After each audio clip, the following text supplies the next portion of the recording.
SC వర్గీకరణకు మొదటి నుండి మద్దతు ఇచ్చిన ముఖ్యమంత్రి చంద్రబాబు మాదిగల హృదయాల్లో చిరస్థాయిగా నిలిచిపోతారని కోనసీమ జిల్లా ఎంఆర్పీఎస్ నాయకులు ధూళి జయరాజు మాదిగ పేర్కొన్నారు. ఎస్సీ వర్గీకరణకు సుప్రీంకోర్టులో సానుకూలంగా తీర్పు రావడంతో మండపేట పట్టణంలో ఎంఆర్పీఎస్ నాయకులు ర్యాలీ నిర్వహించారు. పోలీస్ స్టేషన్ వీధి నుండి కరాచీ సెంటర్ వరకు ర్యాలీ నిర్వహించి అక్కడ ఉన్న బిఆర్ అంబేద్కర్, బాబు జగజీవన్ రావు విగ్రహాలకు పూలమాలలు వేసి పాలాభిషేకం చేశారు. ఈ సందర్భంగా జయరాజు మాట్లాడుతూ 30 ఏళ్ల నిరీక్షణ ఈ రోజు ఫలించిందని పేర్కొన్నారు.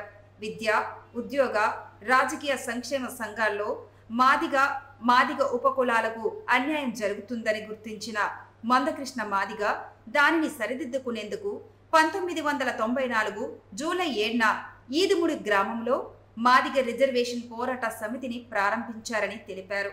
ఆనాటి నుండి మందకృష్ణ మాదిగ ఎన్నో ఆటుపోట్లను ఎదుర్కొని పలుమార్లు జైలుకు వెళ్లినా వెనుకడుగు వేయకుండా తన జీవితాన్ని జాతి కోసం అంకితం చేశారన్నారు. ఎస్సీ వర్గీకరణకు మద్దతు ఇచ్చిన ప్రధాని నరేంద్ర మోడీ, కేంద్ర మంత్రి కిషన్ రెడ్డిలకు ఆయన కృతజ్ఞతలు తెలియజేశారు. ముఖ్యమంత్రి చంద్రబాబు గతంలో ఎస్సీ వర్గీకరణకు నిర్ణయించారని, అయితే అది పూర్తిగా అమలు కాకుండానే ప్రభుత్వం మారిందని పేర్కొన్నారు. సుప్రీం తీర్పు అనుకూలంగా వచ్చినందున చంద్రబాబు చొరవ చూపి వర్గీకరణ చర్యలు ప్రారంభించి దేశానికి ఆదర్శంగా నిలవాలని ఆయన విజ్ఞప్తి చేశారు.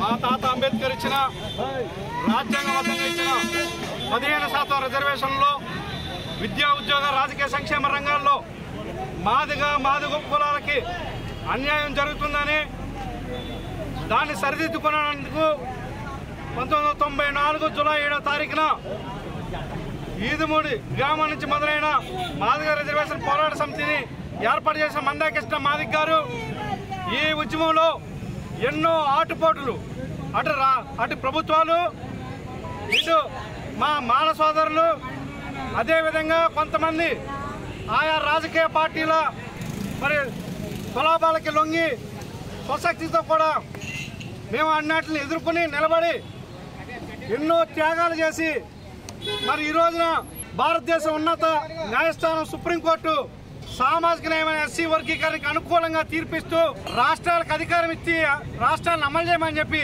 ఎస్సీ వర్గీకరణ అవసరం ఈ రాష్ట్రంలో, దేశంలో ఖచ్చితంగా ఆయా రాష్ట్రాలు అమలు చేయండి అని చెప్పి ఈ రోజు తీర్పు ఇచ్చినటువంటి ధర్మాసనం ఏదైతే ఉందో ఆ ధర్మాసనం జడ్జిలుగా ఉన్న చీఫ్ జస్టిస్ చంద్రచూడ్ నాయకత్వంలో ఉన్న జడ్జిలందరికీ కూడా మాదిగ రిజర్వేషన్ పోరాట సమితి తరఫున ప్రత్యేకమైన ధన్యవాదాలు తెలియజేస్తున్నాం. తక్షణమే చంద్రబాబు నాయుడు గారికి మేము విశ్వసిస్తున్నాం. చంద్రబాబు నాయుడు గారిని తక్షణమే అసెంబ్లీ తీర్మానం చేసి ఎస్సీ వర్గీకరణ అమలు చేయడానికి ఈ దేశంలోనే ముందడుగు ఇవ్వాల్సిన బాధ్యత చంద్రబాబు నాయుడు గారి మీద ఉందని చెప్పి ఈ సందర్భంగా ఆయన చేస్తారనే నమ్మకం కూడా మాదిగ కులాల మీద మా అధినేత మందకృష్ణ మాదిగ గారికి కూడా ఆ విశ్వాసం ఉన్నదని చెప్పి ఆ విశ్వాసాన్ని ఎక్కడ కూడా మేము కోల్పోకుండా ఉండే విధంగానే చంద్రబాబు నాయుడు గారు చర్యలు చెప్పి ఈ సందర్భంగా మేము చంద్రబాబు నాయుడు గారికి విజ్ఞప్తి చేస్తున్నాం.